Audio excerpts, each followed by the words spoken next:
Congresso abre os trabalhos do ano com um duro recado do presidente da Câmara, Arthur Lira, ao presidente Lula. O governo de São Paulo decidiu bloquear aplicativos de celular dos alunos quando estão na sala de aula. INSS aliviou a apreensão dos aposentados ao garantir que não vai suspender pagamento pela falta de prova de vida. Ministro do STF, Dias Toffoli, decidiu investigar ONG Transparência Internacional por suposta apropriação de dinheiro durante a Operação Lava Jato. Prefeitura do Rio de Janeiro decreta estado de emergência por causa da dengue. Já passou de 100 o número de mortes no Chile provocadas por incêndio. O rei Charles III do Reino Unido foi diagnosticado com câncer. Começou o julgamento de Daniel Alves, acusado de abuso sexual, com a promessa de ele ser o último a falar. Agora no Jornal das 22.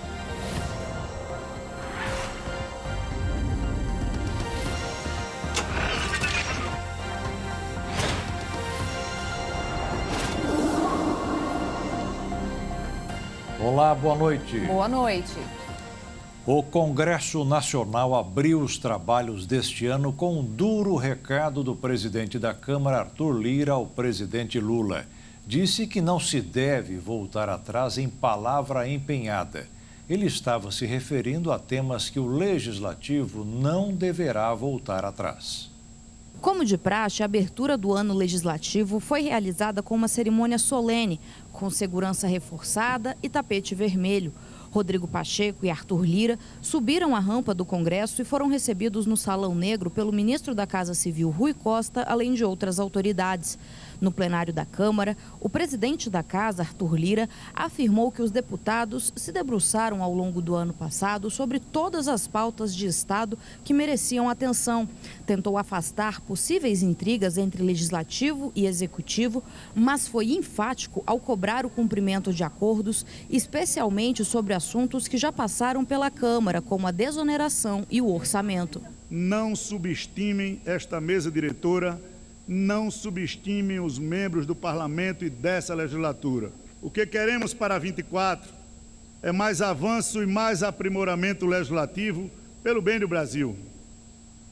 E para isso, seguiremos firmes na prática da boa política, pressuposto mais do que necessário para o exercício da própria democracia.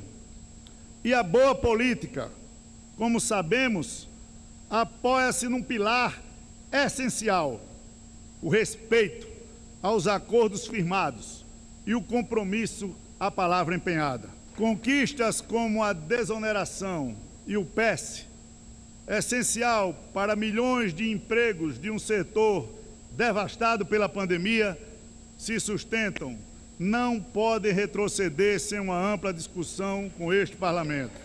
O orçamento da União pertence a todos e todas, e não apenas ao Executivo.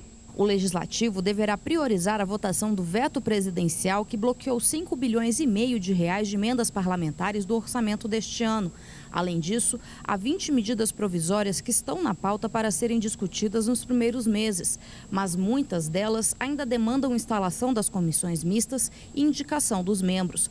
Rodrigo Pacheco, presidente do Senado e do Congresso, defendeu a autonomia parlamentar e pontuou projetos que serão prioridade, entre eles a regulamentação da inteligência artificial e as pautas ligadas à transição da economia verde, além da proposta que limita os poderes do STF.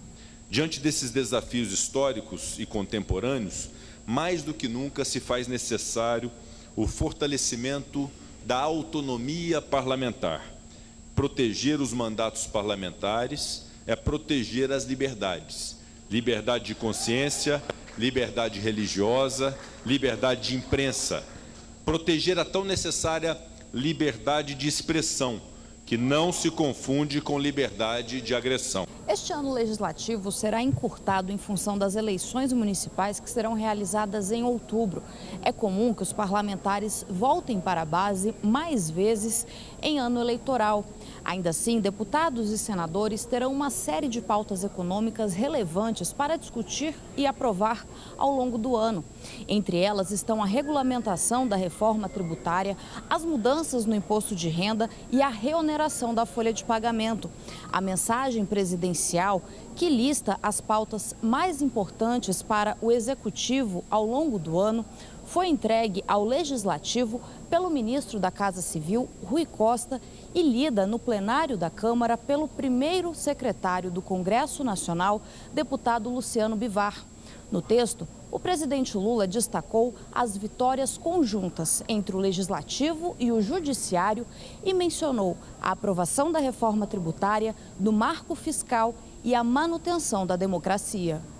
A nova forma de tributar representará mais garantia para investidores e aumentará nossa capacidade exportadora.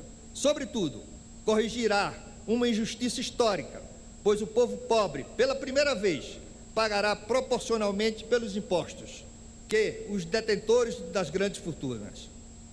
Tal medida pavimenta a estrada que o Brasil escolheu traçar para os próximos anos. Uma rota em que se caminha junto, sem deixar ninguém para trás, especialmente aquelas pessoas que mais precisam. O ministro Edson Fachin fez a leitura da mensagem do Judiciário.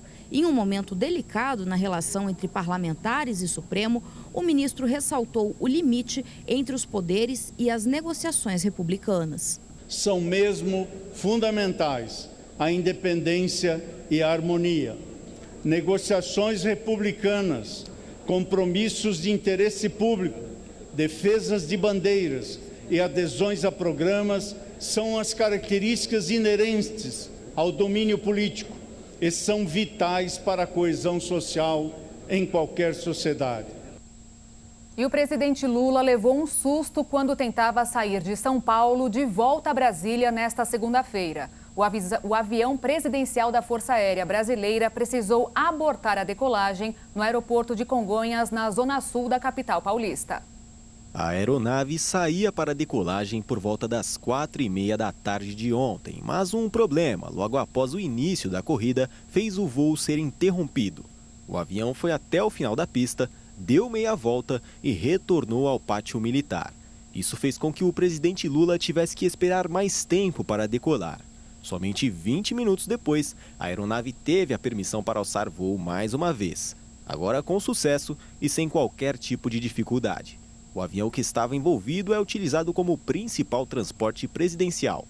Ele não costuma apresentar problemas e é chamado de Força Aérea 1. A concessionária AENA, que administra o aeroporto paulista, confirmou que a aeronave apresentou um problema durante a decolagem. Eles só não informaram o que realmente aconteceu, mas afirmaram que o aeroporto não tinha qualquer tipo de restrição e que funcionava normalmente. Há pouco mais de 2 semanas, outro avião que transportava a equipe de segurança de Lula apresentou pane em Campina Grande, no estado da Paraíba. Por conta disso, ele não conseguiu decolar. Apesar do problema que ocorreu neste final de semana, o Gabinete de Segurança Institucional da Presidência da República afirmou que não havia qualquer risco para o presidente. As facções e milícias que atuam no Rio de Janeiro batem um recorde histórico de criminalidade. O principal instrumento para ganhar muito dinheiro foi a extorsão. A cidade do Rio de Janeiro fechou 2023 com um número histórico. Os casos de extorsão atingiram a maior marca dos últimos 20 anos, com um aumento de 42% em relação a 2022. Foram mais de 3.200 notificações nesse período. Segundo a Polícia Civil, esse crescimento se deve, em parte, à exploração dos territórios por organizações criminosas como milícias e facções do tráfico de drogas. O crime de extorsão tem se tornado cada vez mais comum de se ver na cidade do Rio, principalmente na zona oeste, onde 26 bairros apresentaram aumento no número de denúncias, incluindo Campo Grande, Bangu, Praça Seca, Taquara e muitos outros. Além de moradores e comerciantes, as extorsões também costumam ser praticadas contra empresas. Em janeiro deste ano, o prefeito Eduardo Paz denunciou através de suas redes sociais a cobrança indevida de R$500 mil à empreiteira responsável pelas obras no futuro Parque Piedade, na zona norte do Rio. E para quem não paga o valor cobrado, os criminosos ameaçam paralisar as obras. E para moradores e comerciantes, a justificativa é para a segurança do local. Subiu para 7 o número de mortes provocadas pela Operação Escudo no litoral paulista. A polícia entrou em confronto com várias pessoas em busca de quem assassinou o soldado da rota, Samuel Wesley Cosmo, de 35 anos. Ainda não encontraram. A primeira Operação Escudo no litoral paulista, no final de julho do ano passado, durou 40 dias e foi realizada como resposta ao assassinato de um policial.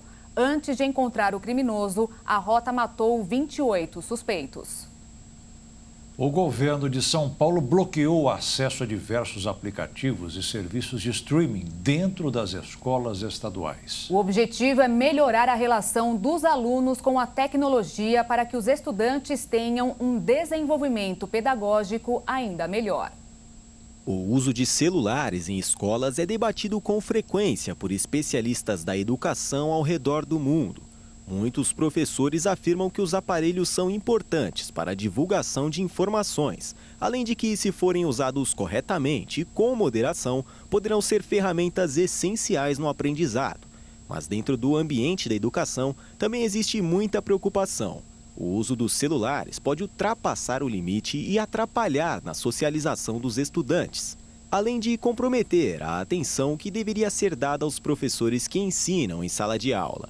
O jeito foi bloquear todos os aplicativos e sites que não agregam em nada na vida letiva dos alunos. Na lista de suspensão estão os seguintes aplicativos: TikTok, Kawaii, Facebook, Instagram, X, Netflix, Roblox e Steam.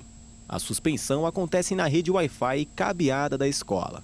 Quase 50% dos estudantes brasileiros relataram que se distraíam por causa do uso de celulares dentro das salas de aula. Na maioria dos casos, durante as aulas de matemática. A taxa foi a 6ª maior entre os países que participaram do Programa Internacional de Avaliação de Alunos. Para evitar este tipo de coisa, a Prefeitura do Rio proibiu o uso de dispositivos tecnológicos em todo o ambiente das escolas municipais, até mesmo no recreio.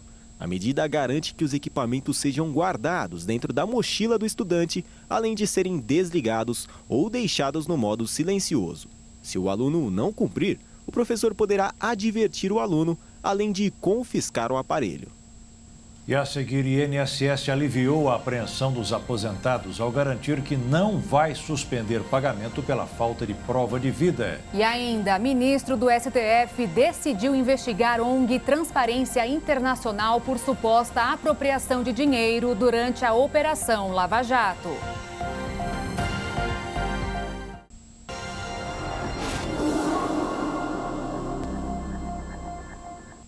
A Previdência Social decidiu corrigir uma informação que deixou preocupados os aposentados, pensionistas e quem recebe outros benefícios. É sobre a história de fazer ou não a prova de vida.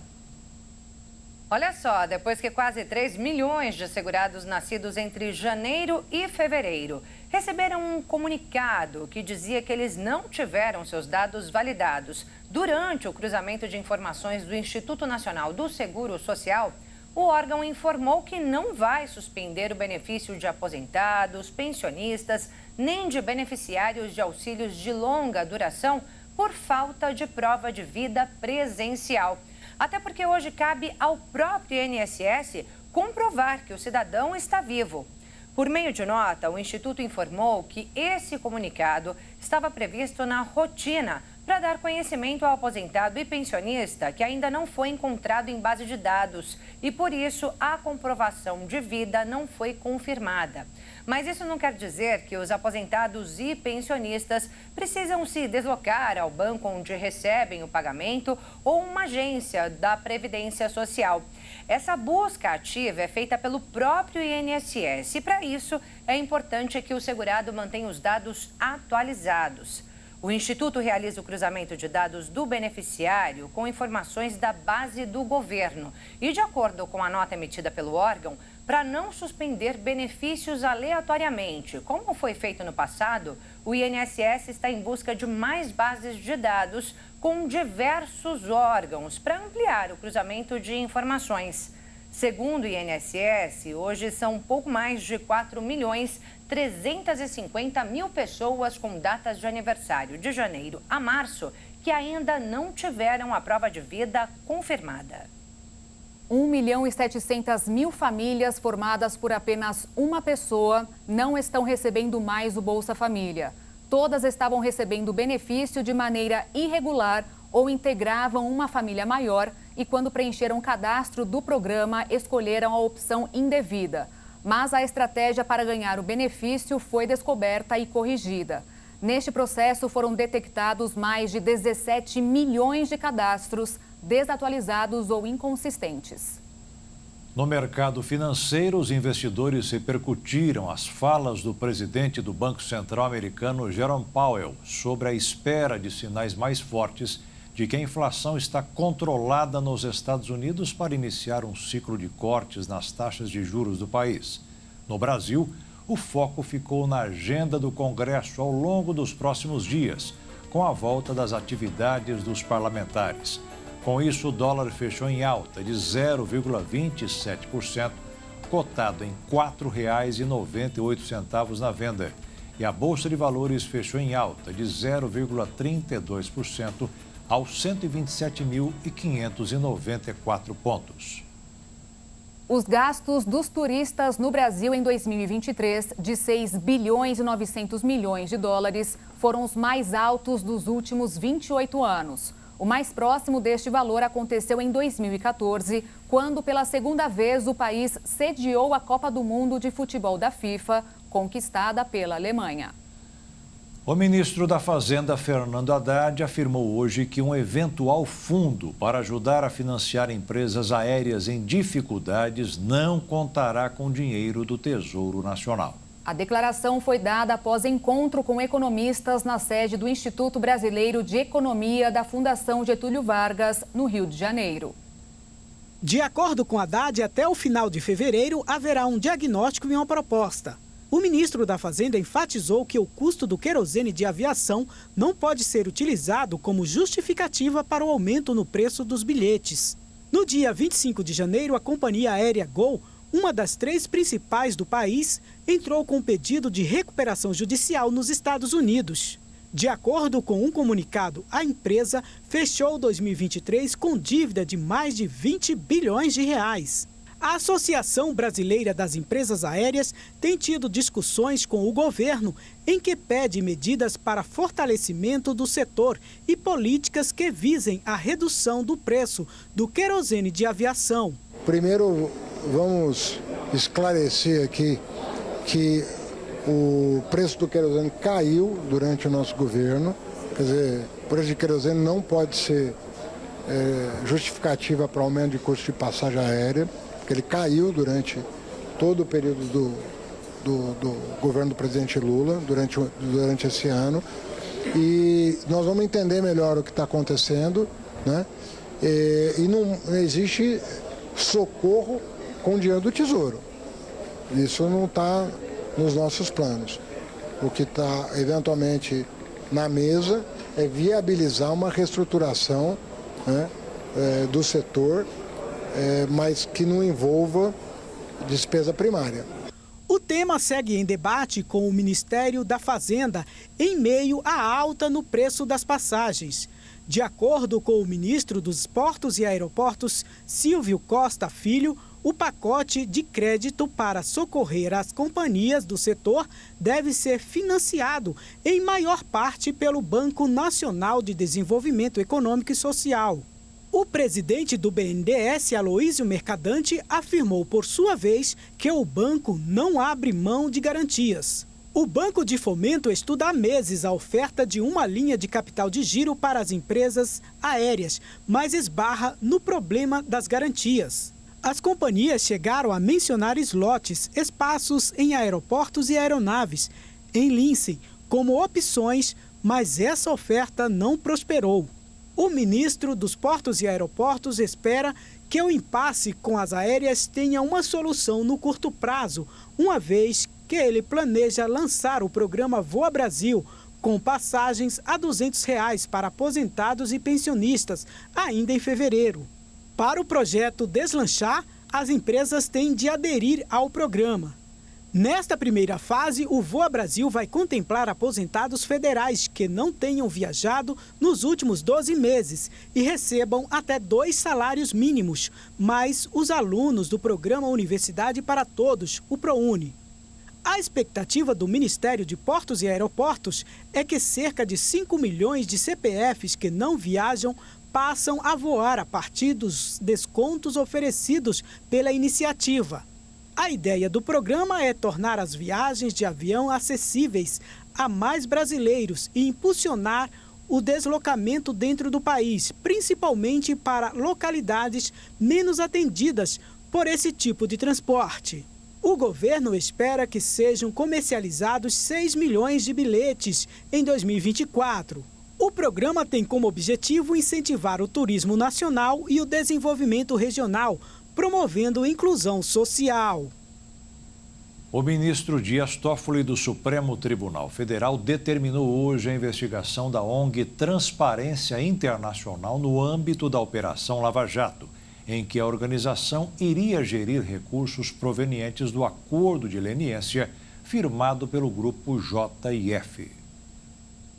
A decisão de Dias Toffoli foi motivada por uma notícia-crime que o deputado federal Rui Falcão, do PT de São Paulo, apresentou contra os procuradores da República que participaram da assinatura do acordo de leniência firmado pela empresa JF Investimentos, dos empresários Joesley e Wesley Batista, e controladora da JBS, entre outras.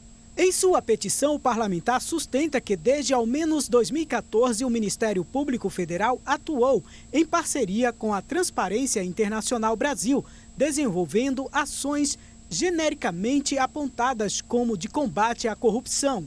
Em acordo de leniência com o MPF fechado em 2017, a JF concordou em pagar 10 bilhões e 300 milhões de reais, dos quais 2 bilhões e 300 milhões de reais seriam geridos pela Transparência Internacional para aplicação em projetos sociais. Acordo de leniência é uma espécie de delação premiada para empresas. O ministro disse que ficou evidente que uma organização privada irá administrar a aplicação dos recursos de 2 bilhões e 300 milhões de reais nos investimentos sociais previsto no acordo de leniência, sem que se submeta aos órgãos de fiscalização e controle do Estado. Toffoli diz que é preciso investigar se houve uma eventual apropriação indevida de recursos públicos. Em dezembro, Toffoli suspendeu o pagamento da multa estipulada no acordo de leniência da JF, afirmando haver, no mínimo, dúvida razoável sobre o requisito da voluntariedade da requerente ao firmar o acordo. A decisão foi criticada pela Transparência Internacional, que diz que a JF usa falsas alegações e comete assédio judicial para escapar de sanções criminais e administrativas. A Transparência Internacional apontou que a decisão de Toffoli foi um dos motivos que levaram a ONG a rebaixar o Brasil em seu ranking anual de percepção da corrupção. Segundo a ONG, as decisões monocráticas de Toffoli causaram um imenso impacto sobre a impunidade de casos de corrupção. A PGR avalia a possibilidade de recorrer da decisão do ministro Dias Toffoli. O Procurador-Geral da República, Paulo Gonet, estuda os termos de um eventual recurso que possa reverter a suspensão das multas ajustadas pelas empresas com o Ministério Público Federal. O órgão afirma, no entanto, que o caso ainda está em análise e que não pode adiantar as providências que serão tomadas. E você vai ver ainda hoje, Prefeitura do Rio de Janeiro decreta estado de emergência por causa da dengue. E também já passou de 100 o número de mortes no Chile provocadas por incêndios.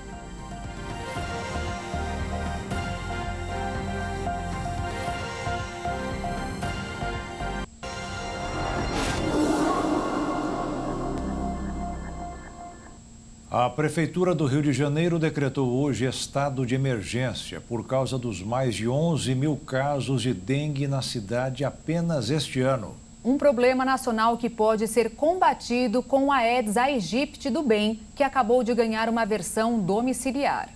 Junto ao verão, uma companhia nada agradável chega ao Brasil. Só no início deste ano, o país já registrou mais de 260 mil casos prováveis de dengue. São 29 mortes e ainda temos 173 sob investigação. O cenário é de alerta, principalmente para a reintrodução dos sorotipos 3 e 4, que não circulam desde 2009 e 2014. Um caso em particular é na cidade de Campinas, interior de São Paulo, cuja Secretaria de Saúde registrou mais de 1.400 casos. Um projeto está prometendo combater o mosquito Aedes aegypti. Você já ouviu falar no Aedes do bem? É o resultado da modificação genética do mosquito macho, transformando-o no agente contra a dengue. Dentro dessas caixas tem ovos do Aedes do bem. Desses ovos vão nascer apenas mosquitos machos e que não picam e não transmitem doenças. Eles são especializados em procurar pelas fêmeas do Aedes aegypti, acasalar com elas e desse cruzamento nascerão apenas mais Aedes do bem, que vão continuar o trabalho dos pais. A gente sabe que baldes com água parada assim é o espaço ideal para proliferar o Aedes aegypti. Mas o Aedes do bem é um projeto que os ovos vêm numa caixinha e os consumidores acabam adquirindo as caixinhas com ovos dos mosquitos macho e assim que tem em contato com a água limpa, prolifera. A questão é que os consumidores levam para colocar em quintais de casa, pátio de empresa e até em pequenos comércios. A vantagem é que quando ativa esses ovos, os mosquitos nascem e se espalham pelo ar. A empresa informou que criou o Aedes do bem para oferecer uma solução de enfrentamento à dengue e a outras doenças causadas pelo Aedes aegypti, como Zika e chikungunya, por meio do controle biológico das espécies com uma estratégia de combater mosquito com o mosquito. O projeto conta com um modelo que utiliza mini caixas da tecnologia em versões domésticas com dosagem menor dos insetos. O período para que o mosquito se desenvolva é de 10 a 14 dias e a partir disso ele começa a entrar em contato com a Aedes fêmea. Para manter as liberações constantes, o consumidor deve ativar uma nova caixa a cada 28 dias. Segundo a Oxitec, a caixa grande, utilizada para soltura em ambientes grandes e públicos em parceria com as prefeituras, tem a capacidade de liberar 1.200 mosquitos adultos, enquanto a mini caixa para residências libera entre 300 e 400 insetos. A empresa também possui o projeto ativo na versão maior, quando são feitas parcerias com os governos municipais para soltura em pontos da cidade, em 5 municípios do país. Está presente em Congonhas e Patos de Minas, em Minas Gerais, Manaus, no Amazonas, Segredo, no Rio Grande do Sul e Suzano, em São Paulo. A Agência Nacional de Vigilância Sanitária chegou a emitir um comunicado no qual informa que também deveria regular e autorizar a comercialização do produto, o que gerou um processo judicial. Até agora, a decisão da Justiça é de que, por se tratar de organismos geneticamente modificados, cabe à Comissão Técnica Nacional de Biossegurança. De acordo com a companhia, não existe risco na liberação do Aedes do bem.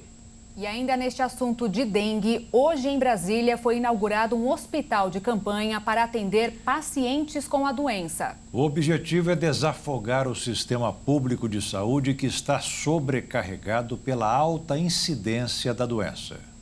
O hospital de campanha instalado em Ceilândia tem capacidade de atender 600 pessoas por dia. Os primeiros pacientes começaram a chegar nesta segunda-feira. As pessoas com sintoma de dengue serão testadas. As que precisarem de hidratação, medicamentos e orientações serão atendidas na tenda. Já aqueles que tiverem casos mais graves e demandarem internações superiores a 24 horas serão encaminhados para os hospitais da rede pública. O hospital de campanha foi montado em uma parceria do governo do Distrito Federal com a Força Aérea Brasileira, que ao longo do fim de semana trouxe 8 módulos do Rio de Janeiro. Um desses módulos não foi montado e só será equipado caso a situação se agrave. A previsão do governo do Distrito Federal é que o hospital de campanha de dengue funcione por 45 dias, mas se houver necessidade, esse prazo pode ser prorrogado. A capital federal declarou estado de emergência por causa da dengue e registra 20% de todos os casos do país. Os registros de dengue estão em alta no Brasil e, segundo o Ministério da Saúde, 24 pessoas já morreram por causa da doença. Outros 163 óbitos estão em investigação. 243 mil casos prováveis já foram verificados no país, uma alta de 273% em relação ao mesmo período do ano passado. No sábado, o Ministério da Saúde iniciou o funcionamento do Centro de Operações de Emergência de Dengue para acompanhar de perto, junto com estados e municípios, os dados da dengue e a distribuição das vacinas contra a doença. Os imunizantes que já chegaram no Brasil começam a ser distribuídos ao longo desta semana e o Ministério da Saúde já estuda ampliar o público-alvo. E aqui na capital paulista já foram registrados mais de 3.300 casos da doença. Os números divulgados pela Secretaria Municipal da Saúde levaram em conta somente os primeiros 30 dias do ano. Até agora, nenhuma morte por dengue foi confirmada, mas 3 óbitos ainda estão sendo investigados. E o número de casos de chikungunya no estado de São Paulo aumentou 8 vezes neste ano, quando comparado ao mesmo período do ano passado. O cenário fez uma das cidades do estado ligar o sinal de alerta para uma possível epidemia da doença. Somente nos primeiros 27 dias do ano, cerca de 250 casos de chikungunya foram confirmados no estado. No ano passado, eram apenas 30. O levantamento divulgado pela Secretaria de Estado da Saúde mostrou que nos 2 períodos não houve qualquer morte pela doença.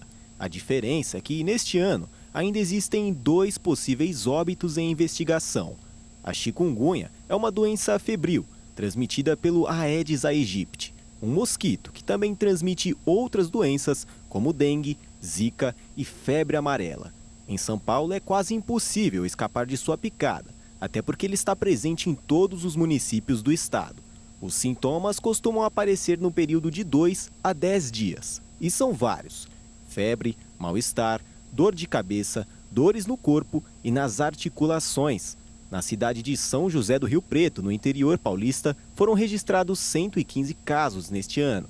A cidade é responsável por praticamente metade dos registros em todo o estado. O motivo para isso é o alto índice de infestação do mosquito. A Secretaria da Saúde de Rio Preto afirmou que seus agentes da saúde vistoriaram cerca de 10 mil imóveis. 300 estavam com larvas. A infestação e o número de casos colocavam a cidade em alerta para uma possível epidemia. E para piorar, os casos de dengue também são muitos, o que aumenta a demanda pelos serviços de saúde.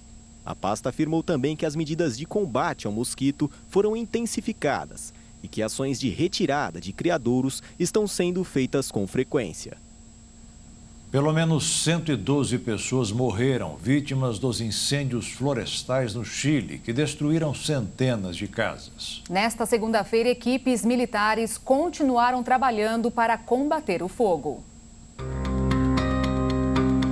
Desde sexta-feira, o fogo se espalhou por praticamente todo o país. As regiões de Vinha del Mar e Valparaíso, que são destinos turísticos procurados, estão entre as áreas mais atingidas. As equipes militares estão tendo dificuldades para combater as chamas, principalmente pelos ventos fortes que agravam a situação e fazem com que o fogo se alastre e destrua bairros inteiros.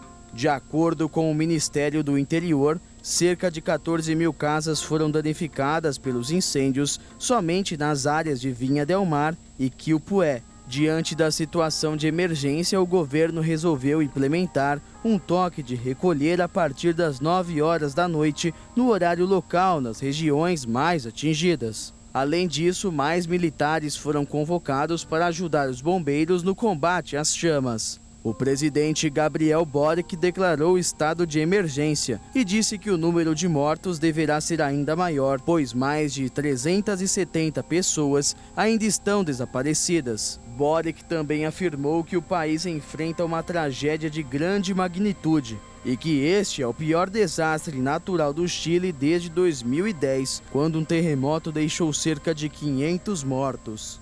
A quinta viagem do secretário de Estado americano Antony Blinken ao Oriente Médio desde o ataque do Hamas em Israel em 7 de outubro ocorre dias depois de os Estados Unidos terem realizado ataques contra alvos ligados ao Irã, no Iraque e na Síria, a mais recente escalada do conflito que o presidente Joe Biden inicialmente procurou evitar. A visita também ocorre no momento em que a administração Biden mostra gradualmente mais frustração com Israel, com sanções impostas na semana passada aos colonos extremistas, embora os Estados Unidos tenham rejeitado os apelos internacionais a Israel para encerrar a sua campanha militar. Blinken disse que havia esperança real de sucesso da proposta boa e forte para libertar os reféns que ainda estão em Gaza. O Catar também expressou otimismo, embora o Hamas tenha dito que não há acordo e também há divisão em Israel, com pessoas que se opõem a supostas concessões ao grupo terrorista. Centenas de pessoas fizeram uma manifestação no sábado em Tel Aviv para exigir uma ação rápida para libertar os reféns, bem como eleições antecipadas, enquanto denunciavam a incapacidade do governo do primeiro-ministro Benjamin Netanyahu em conquistar a sua liberdade.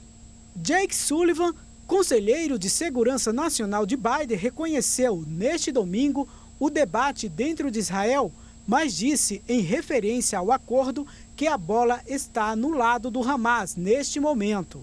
Nações e grupos de ajuda alertaram para o risco de fome em Gaza, com grave escassez de alimentos e água potável devido à campanha israelita.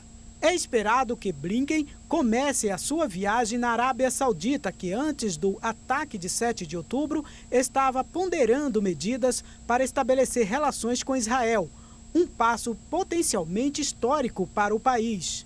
Após conversas durante a sua última viagem em janeiro com o governante saudita, o príncipe herdeiro Mohammed bin Salman, Antony Blinken disse que ainda havia um interesse claro em prosseguir a normalização. Mas as críticas contra Israel têm aumentado no mundo árabe devido à ofensiva em Gaza, que matou 27.200 pessoas, a maioria mulheres e crianças, segundo o Ministério da Saúde no território controlado pelo Hamas. E veja a seguir, o rei Charles III do Reino Unido foi diagnosticado com câncer. E ainda começou o julgamento de Daniel Alves, acusado de abuso sexual, com a promessa que ele seja o último a falar.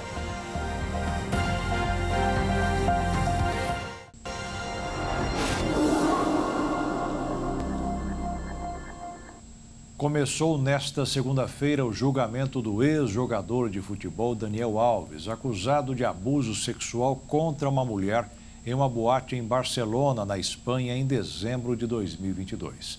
O brasileiro pode pegar até 12 anos de prisão. Foi no banco dos réus que o ex-jogador da seleção brasileira viu seu caso começar a ser julgado.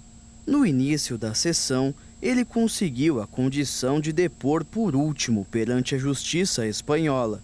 De acordo com alguns jornais espanhóis, a denunciante, suposta vítima, continuou acusando o jogador de agressão sexual durante seu depoimento confidencial, que durou cerca de 1 hora e 15 minutos, a portas fechadas, com a voz distorcida e sem contato visual com o brasileiro. Medidas adotadas pelo tribunal como proteção à identidade da denunciante. Nesta segunda-feira também prestaram depoimento outras pessoas que estavam na boate Sutton, na noite de 30 de dezembro de 2022, quando o jogador teria cometido o estupro. As peças principais foram uma amiga e uma prima da denunciante, que disseram que ela está com trauma e que Daniel Alves fez muito mal a ela. Além de dizer que após o episódio, a mulher não confia mais em ninguém. Além das amigas, o porteiro do estabelecimento e outros 2 funcionários foram ouvidos. Eles disseram não notar nada de estranho no comportamento de Daniel Alves, mesmo sabendo que ele consumiu álcool naquela noite. Durante a sessão, a advogada do lateral, Inês Guardiola, teve negado o pedido de suspensão do julgamento oral. Ela tentou trazer diferentes pontos na argumentação, como um período inicial de investigações sem o conhecimento do jogador, durante o qual ele poderia ter feito um teste do bafômetro, e a não aceitação do juiz de instrução para que um segundo perito examinasse a denunciante. Também reclamou de um julgamento paralelo na imprensa que, segundo ela, teria contaminado o magistrado, e informou que o lateral direito vive uma situação econômica difícil, incluindo uma dívida de €500 mil, o equivalente a R$2.700.000, com a Fazenda da Espanha. Amanhã, a Justiça Espanhola espera colher outros 22 depoimentos, entre eles de Bruno, amigo de Daniel Alves, que estava na boate, e da esposa do jogador, Joana Sanz. No julgamento, a defesa de Daniel Alves vai apresentar uma 5ª versão que teria acontecido naquela noite. Segundo os jornais La Vanguardia e El Periódico, o brasileiro vai declarar que estaria embriagado no dia e a advogada vai sustentar que o acusado não tinha plena consciência do que fez. Daniel Alves está preso preventivamente desde o dia 20 de janeiro do ano passado.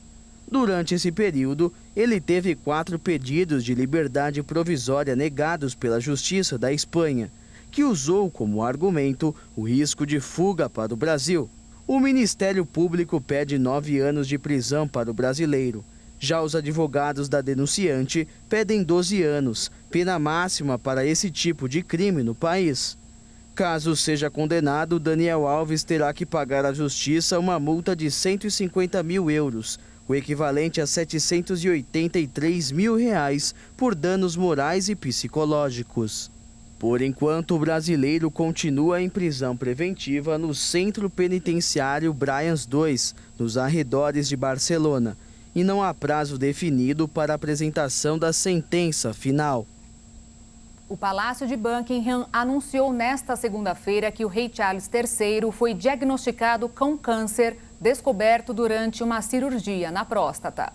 A doença foi descoberta durante uma cirurgia na próstata realizada há cerca de 10 dias. Charles iniciou um programa de tratamento durante o qual os médicos o aconselharam a postergar suas atividades públicas, indica o comunicado. No entanto, continuará a se ocupar dos assuntos de Estado e tarefas administrativas, como de costume destacou. A fonte explicou ainda que durante a recente intervenção hospitalar do rei por uma hipertrofia benigna da próstata, um problema distinto foi constatado e testes posteriores permitiram a identificação do câncer. Não foi informado qual é o tipo de câncer e nem o estágio da doença. Cientistas da Universidade Federal de Minas Gerais desenvolveram uma vacina contra a cocaína. O imunizante ainda está em fase de teste, mas já apresentou bons resultados. Seu principal efeito é bloquear no cérebro a sensação de euforia causada pela droga. As primeiras reações provocadas pela cocaína no organismo são de euforia, autoconfiança e excitação. Porém, o uso contínuo se transforma em depressão, irritabilidade e isolamento. É exatamente a sensação de excitação causada pela droga que a vacina Calix Coca, ainda em desenvolvimento por pesquisadores da Universidade Federal de Minas Gerais, pretende bloquear. A Calix Coca não foi desenvolvida a partir de uma proteína como os imunizantes convencionais. Para fazer a vacina, a equipe desenvolveu uma nova estratégia vacinal, que utiliza a molécula totalmente sintetizada em laboratório, capaz de dizer ao sistema imunológico que ele deve produzir anticorpos contra a droga. Nos primeiros testes, a molécula bloqueou a entrada da cocaína no cérebro, diminuindo a percepção do seu efeito e maximizando a chance do paciente continuar em abstinência. Portanto, a vacina reforça que será mais eficaz para dependentes que estão no processo de interrupção do consumo. A ideia não é prevenir o uso da cocaína, mas sim curar os dependentes químicos. A vacina também poderá ser utilizada em usuários de crack, uma vez que as duas substâncias têm a mesma base química. Nos testes com cobaias não foram observados efeitos colaterais graves e houve produção de anticorpos em ratos, camundongos e primatas. Se tiver aval da Anvisa, os testes da fase 1 começam em 2025, incluindo 30 a 40 voluntários. Nessa fase serão avaliados tanto a segurança do uso e se a vacina produz anticorpos, como ocorreu nas cobaias, além de ser definida a dose inicial. Já na fase 2, o número de participantes será maior e incluirá pacientes que têm dependência química, estão internados e já em tratamento multidisciplinares, como psicoterapia, acompanhamento social e médico. Se o resultado for favorável, a Anvisa pode permitir a comercialização ou exigir mais testes replicando a fase 2 em outros grupos. A ideia da vacina não é nova. Ela surgiu nos Estados Unidos há mais de 3 décadas, a partir da hipótese de que o próprio organismo pudesse produzir anticorpos contra substâncias como a cocaína. Apesar dos resultados promissores em ensaios pré-clínicos e de alguns ensaios clínicos iniciais, ainda não foram aprovadas vacinas antidrogas. Diversos especialistas enxergam com cautela a possibilidade da Calix Coca avançar para os testes clínicos, já que outros pesquisadores tentaram e ainda não conseguiram. Esses especialistas afirmaram que uma coisa é fazer efeito em animais, outra é verificar o comportamento das pessoas que tomarem a vacina. Os Estados Unidos, por exemplo, já gastou alguns bilhões com um projeto nesse sentido e pararam há muito tempo. Quando passaram para testes em humanos, descobriram que a vacina não funciona mais que poucas semanas. Mas o grupo da UFMG continua confiante que a Calix Coca superará a eficácia dos candidatos anteriores, principalmente em função da composição química única da vacina. E esse motivo é que a vacina não tem base proteica.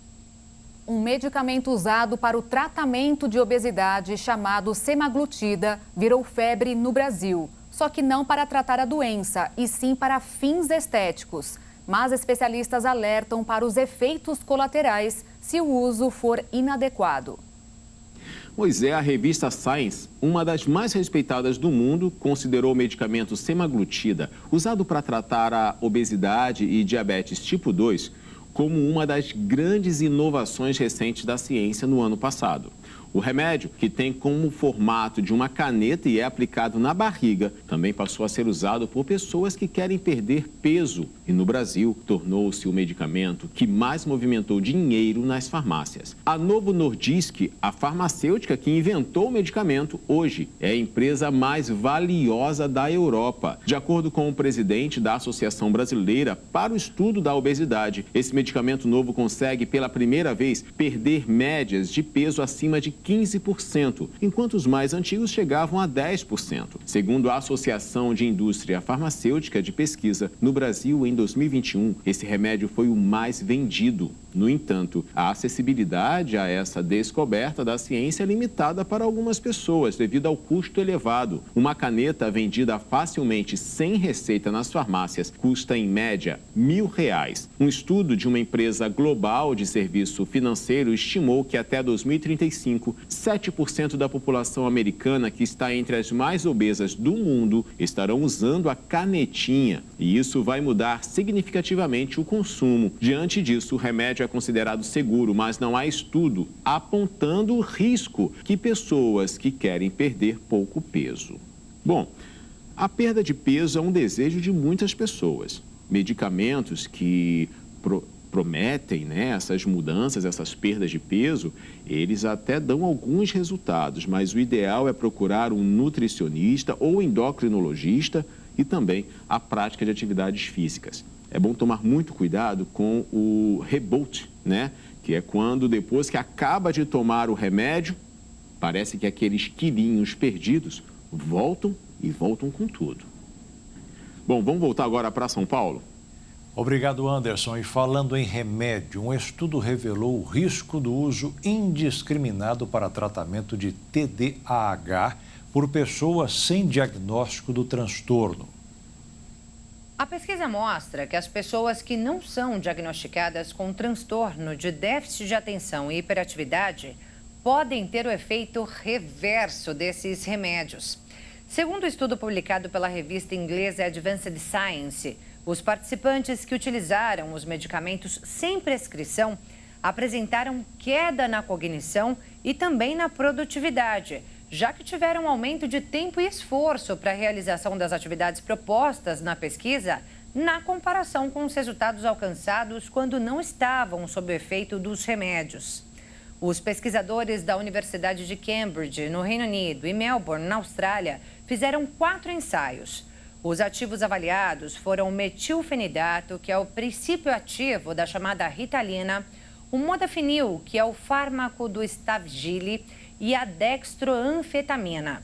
Outro estudo realizado na Suécia mostrou que o uso prolongado de medicamentos para transtorno de déficit de atenção e hiperatividade estaria associado ainda a um risco aumentado de doenças cardiovasculares, como hipertensão e doença arterial. Mas isso no caso dos pacientes diagnosticados com TDAH. A exposição do estudo foi a duração cumulativa do uso desses medicamentos até 14 anos. Ao longo do acompanhamento desse período, cada aumento de 1 ano no uso de remédios para TDAH foi associado a um risco 4% aumentado de doenças cardiovasculares. A pesquisa destaca que é importante pesar com muito cuidado os benefícios e os riscos ao tomar decisões de tratamento sobre o uso de medicamentos para a TDAH em longo prazo, com avaliação inclusive dos sintomas cardiovasculares. E o Jornal das 22 termina aqui. Obrigada pela sua companhia nesta segunda-feira. Um ótimo fim de noite, início de semana para você e até amanhã. Boa noite, fique na paz. Tchau.